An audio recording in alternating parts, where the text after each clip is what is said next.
What is Orion from OpenAI? Are Apple and NVIDIA teaming up and for what? And will Amazon's Alexa finally be getting smarter? Well, we're going to have those answers for you today and more on Everyday AI. What's going on, y'all? My name is Jordan Wilson. I'm the host, and this is for you. Everyday AI is a daily live stream podcast and free daily newsletter helping us all learn what's going on in the world of generative AI so we can leverage it to grow our companies and to grow our careers.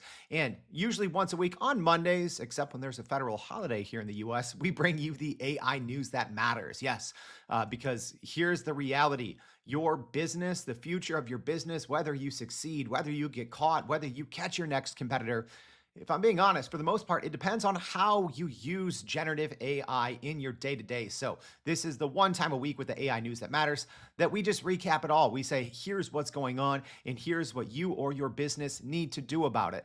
So we do this once a week, but we do Everyday AI every weekday. So make sure to join us for that. Make sure to go to youreverydayai.com, sign up for the free daily newsletter. All right, and while you're there, we decided to extend this our Thanks a Million giveaway. I was a little sick last week, so couldn't wrap this up. So make sure you go check that out. Sign up for our Thanks a Million giveaway, celebrating 1 million downloads at Everyday AI.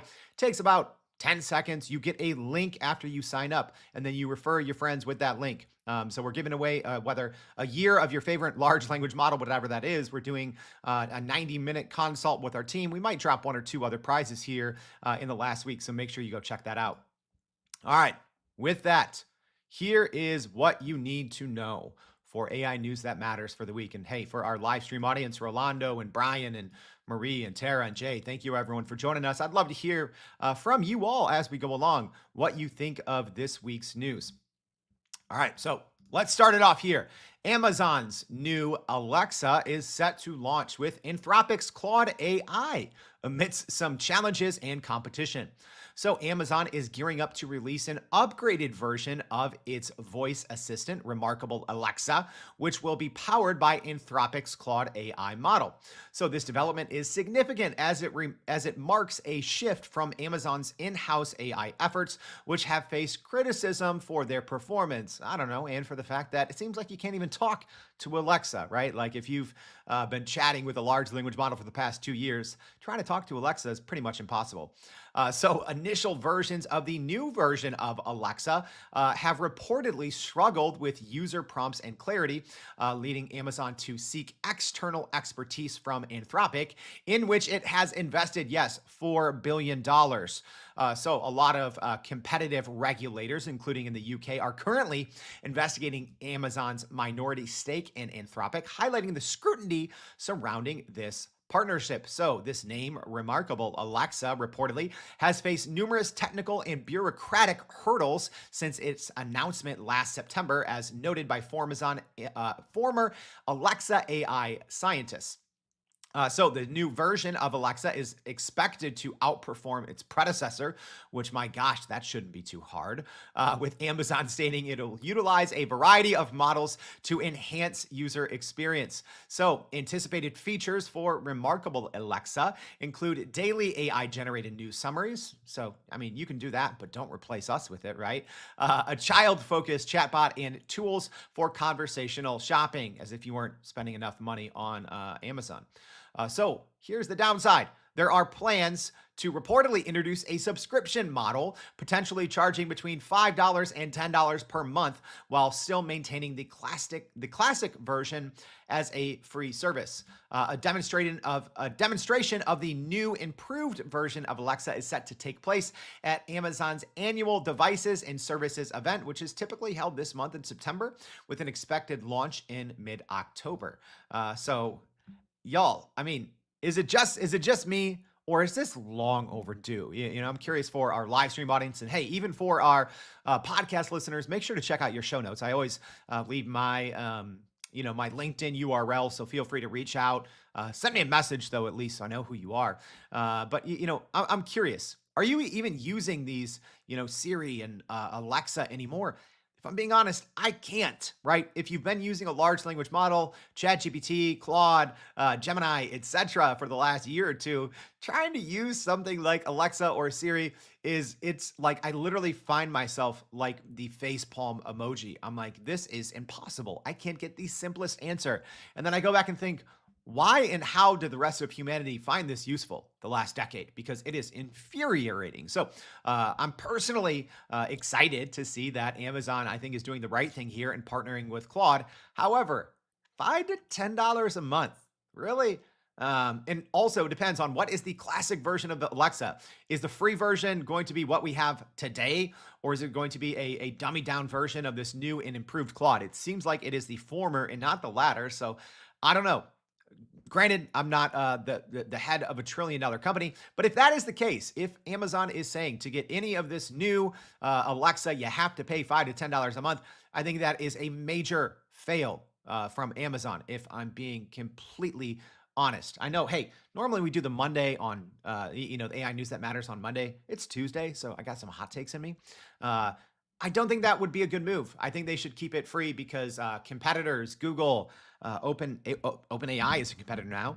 They're going to be keeping, they're going to have a version of this. That's, yes, it will probably be included with their paid tiers, but I think most people are going to have a paid tool of choice, right? So whether that's a Google Gemini, whether that is a ChatGPT, and I don't know, if you have that, are you going to pay an additional $5 to $10 for Alexa? I'd say probably not. Yeah. Jay says another subscription play. I'm out.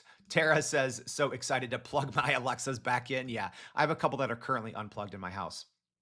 All right. Marie says, I use Google Home to play music, ask what the weather is for today, stuff like that. Not looking to upgrade at any time. Yeah. All right. Let's keep it going. So here's a big one. NVIDIA and Apple. Yes. NVIDIA and Apple are reportedly looking at going in together on a funding round for OpenAI. So OpenAI is reportedly in discussions with NVIDIA and Apple for a new fundraising round that could drive the value of OpenAI to a staggering $100 billion. So according to the New York Times, Thrive Capital is expected to lead this newest funding round for OpenAI if it materializes, following reports from Bloomberg and the Wall Street Journal regarding NVIDIA and Apple's involvement. So despite generating a reported $3.4 billion in annual revenue, or ARR, earlier this year, OpenAI is projected to incur losses of up to $5 billion by the end of the year. Again, that's according to reports. Are those correct or not? I don't know. So OpenAI's reliance on NVIDIA's GPUs for training its GPT models highlights the interconnected nature of the tech industry, particularly in AI development. Apple has shown a commitment to integrating ChatGPT into its iOS platform. So there's obviously some pre-existing relationships there, further solidifying the partnership between these tech giants. So this one is pretty interesting here, and it kind of actually relates to our previous story because, like we talked about, Amazon has reportedly invested up to $4 billion with a B dollars in Anthropic, and Apple and NVIDIA are the two biggest companies that don't have a multi-billion-dollar investment in a large language model maker right now. Microsoft, has a reported $13 billion investment from a few years ago into OpenAI, which has them a reported 49% ownership stake in OpenAI. So, it is actually curious to me that NVIDIA and Apple don't already have a large multi-billion-dollar ownership stake in one of these big large language model makers. So we'll have to see how this shakes out. But I do see, if I had to guess, I would see either Apple or NVIDIA at least coming with a multiple $100 million or $1 billion investment in this next round. This one was wild, y'all. Did you see this? So Google's Game Engine has marked a breakthrough in AI-driven technology. All right, we'll leave a link to a video in today's newsletter. So make sure if you haven't already, go to youreverydayai.com, sign up for the free daily newsletter. But Google researchers have achieved a significant milestone by developing Game Engine, a neural network capable of generating real-time gameplay for the classic shooter Doom without a traditional game engine. Yes, literally, it can generate the game in real time, which is mind-boggling. So Game Engine runs Doom, the classic shooter game from, I don't know, was that the 80s or the 90s? So it runs it at 20 frames per second on a single TPU or tensor processing unit, demonstrating the ability to simulate complex 3D environments efficiently with generative AI. Also, this marks the first instance where an AI has fully simulated a video game with high quality graphics and interactivity, moving away from traditional game engines that require, obviously, extensive coding. The implications for the $200 billion gaming industry are obviously profound, as AI-driven engines could drastically reduce development time and costs, making game creation more accessible to smaller studios and individual creators. Y'all, hey, live stream audience, did anyone else see this? We did drop the news piece to our in our newsletter last week, so not sure if you caught that or read it. But this is wild. Yes. And thank you, Jay. Doom 1990s, not 1980s. Thank you. But y'all, the fact that this is possible, let's think about this. It literally, these video game studios, I mean, they are huge outfits, right? Multi-billion dollar companies to create video games. And yes, all this is doing right now, all this Game Engine is doing is, it's creating a video game in real time. But at the time when this Doom game came out, this was the best leading video game in the world. And, there's still a cult following around Doom.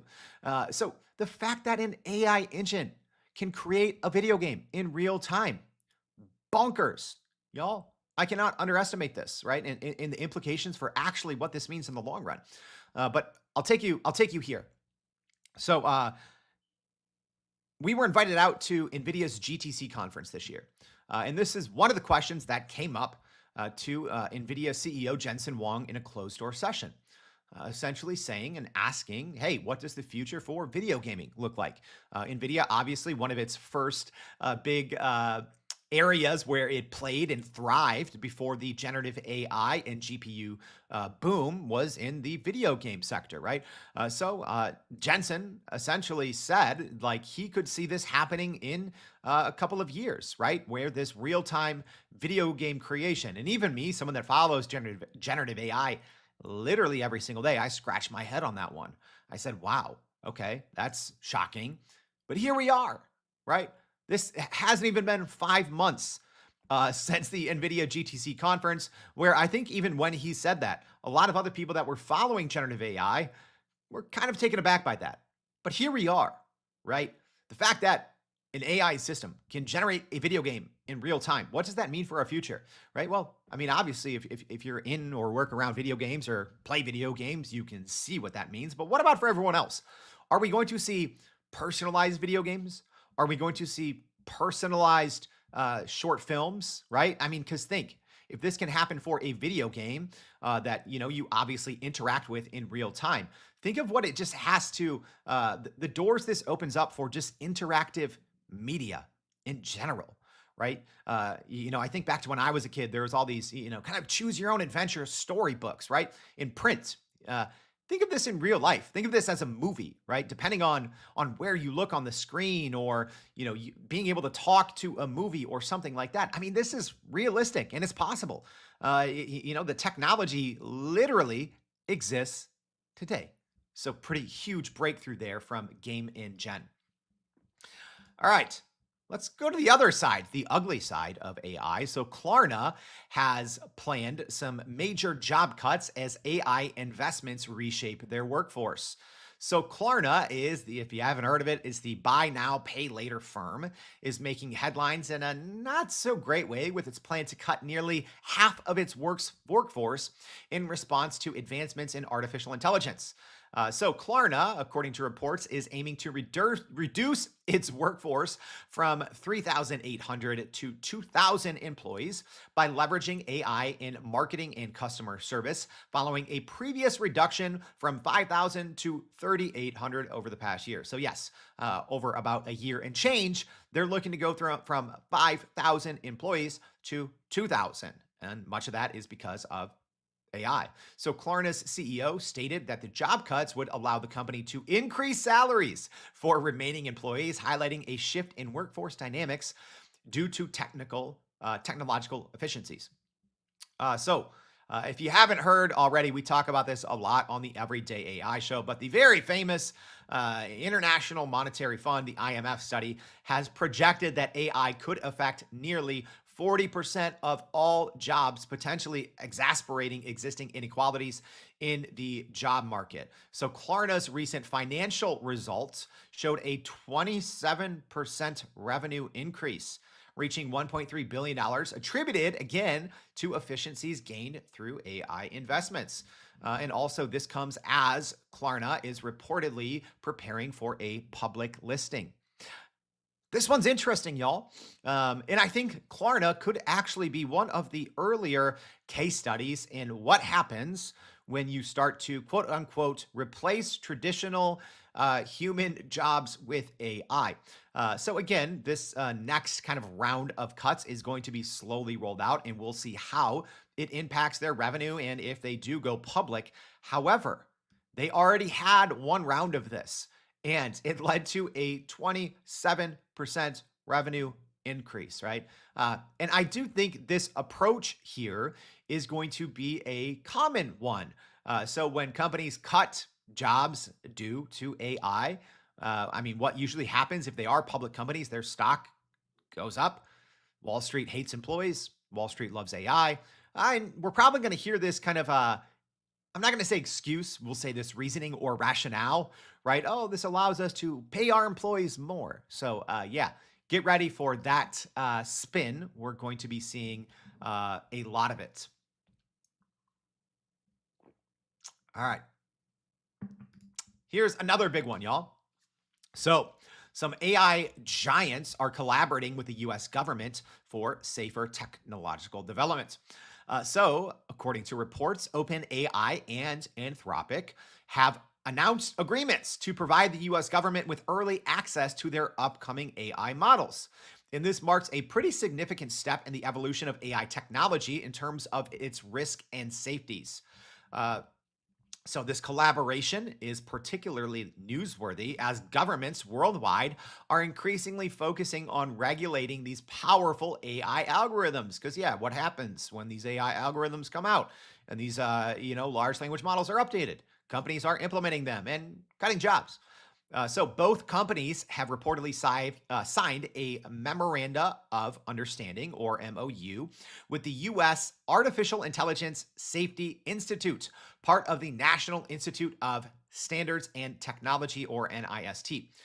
So the U.S. AI Safety Institute was established following President Biden's executive order on AI, emphasizing the government's commitment to a more responsible AI development. Anthropic has previously shared some of its models with the UK AI Safety Institute, whereas there's been reports, which we're going to talk about here in a minute, of OpenAI doing the same. So yeah, live stream audience, what do you guys think about this? Should these private companies in the US be required to first either share or get their technology approved with the US government? Yeah, this is one of those sticky ones, and I don't think this is a political conversation necessarily, but I'm curious because there are some great safety and risks associated with these new generative AI systems and large language models. And, I guess that calls into question what the focus of the government should be in these instances, right? Should the government be involved in some ways, shape, or form? Because this could be so potentially devastating to the employment, especially here in the US, where we don't have really laws and we don't have really regulations. So speaking of laws and regulations, California could be the first. All right, so California's SB 1047. Let's talk about it. So the California State Assembly has passed SB 1047, a significant proposal aimed at regulating advanced AI models. It passed with a vote of 48 to 16, by the way. So the legislation has garnered attention for its potential to shape AI safety standards in the state and beyond. So yeah, if you are listening overseas, well, first of all, thank you. We have listeners in hundreds of countries, so thanks for that, y'all. But here in the U.S., if you don't know, California really just drives a lot of policy here in the U.S. So, that's why this is actually worth paying attention to. It's not, very rarely do we cover what's going on in one single state, but a lot of times California does set the tone for the rest of the U.S. or some of its policies and laws that it enacts does force companies that operate internationally to change how they operate, which is why this is extremely important. So the proposal, and we talked about this last week, it's divided, right? It's divided all of Silicon Valley, but it has passed, right? But it's not done yet.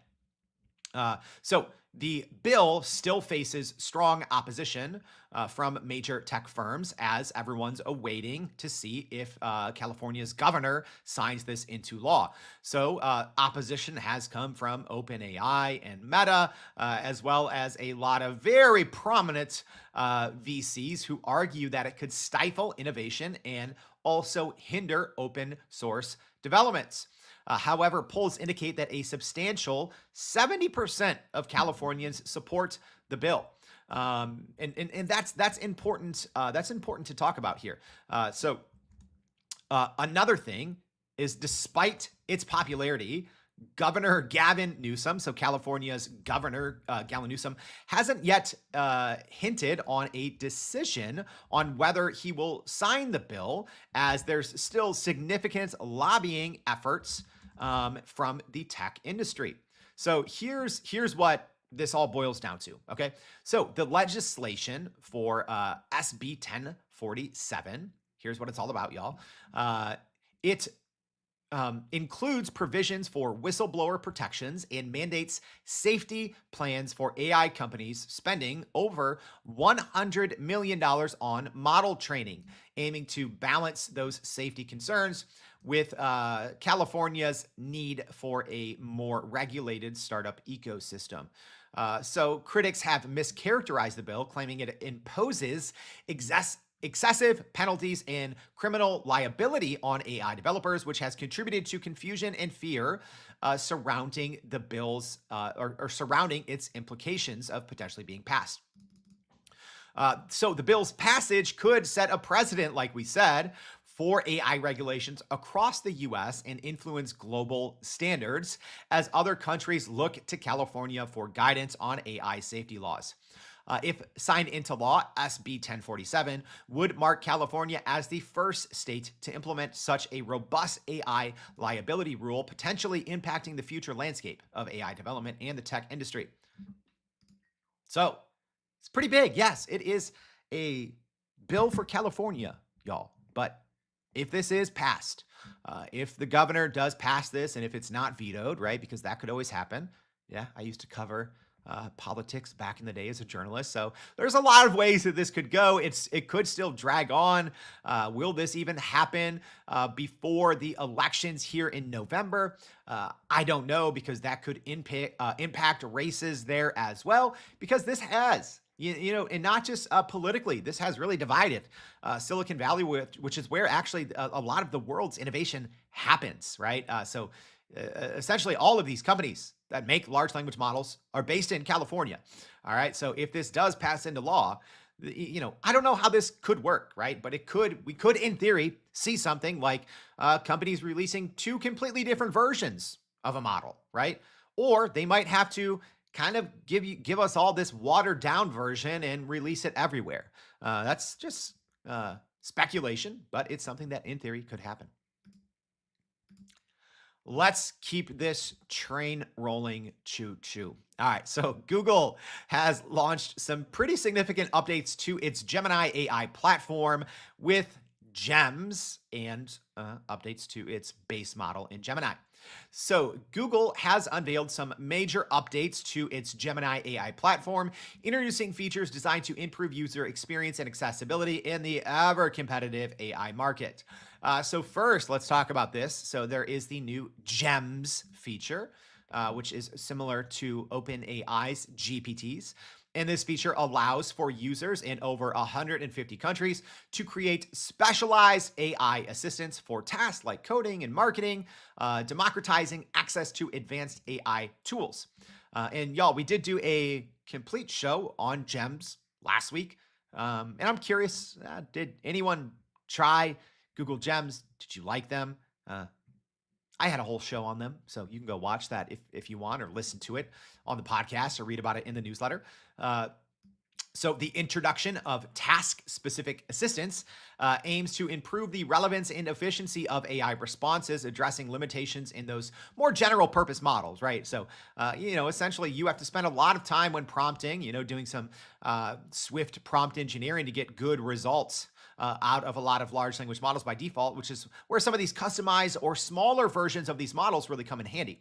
All right, that wasn't the only upgrade that Google rolled out last week. So Google also upgraded its image generation capabilities with Imagen 3, promising higher quality images and implementing ethical safeguards like synth ID watermarking to combat misinformation. And y'all, that's not going to solve any problems, let's be honest.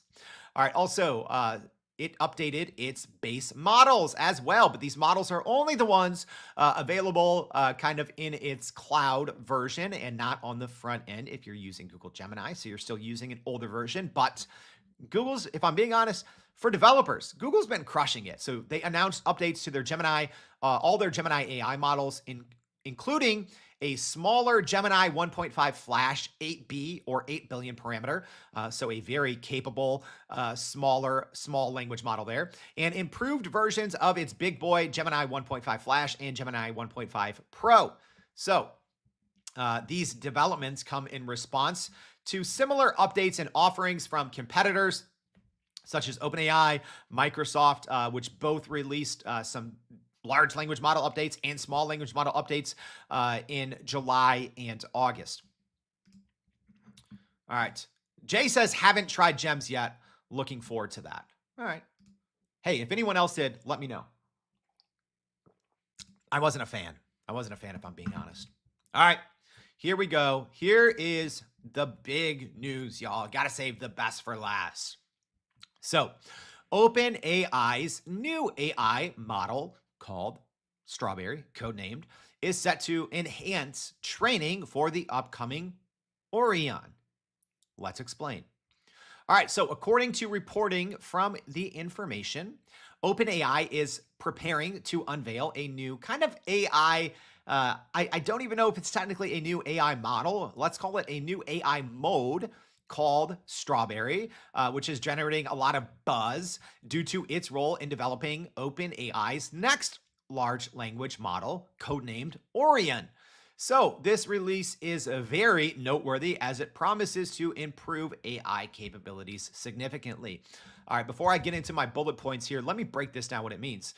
So previously we heard reportings going all the way back to last year about something called Q-Star, which was essentially this model or this mode that OpenAI had developed that was reportedly shockingly good, like kind of scary, because it possessed a level of human reasoning.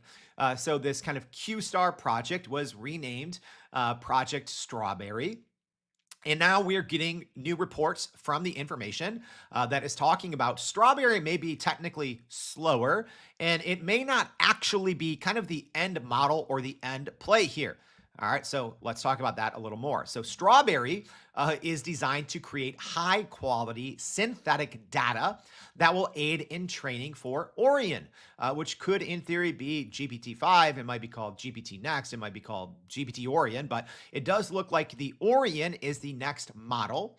And it looks like Strawberry is more of a mode that can help produce synthetic training data, right? Because there's been this kind of not talked about problem except in geek circles about, well, how can we keep making these models more and more powerful if all of the training data has already been scooped up, right? So that is reportedly one thing that this new Strawberry is doing. So think of Strawberry like this.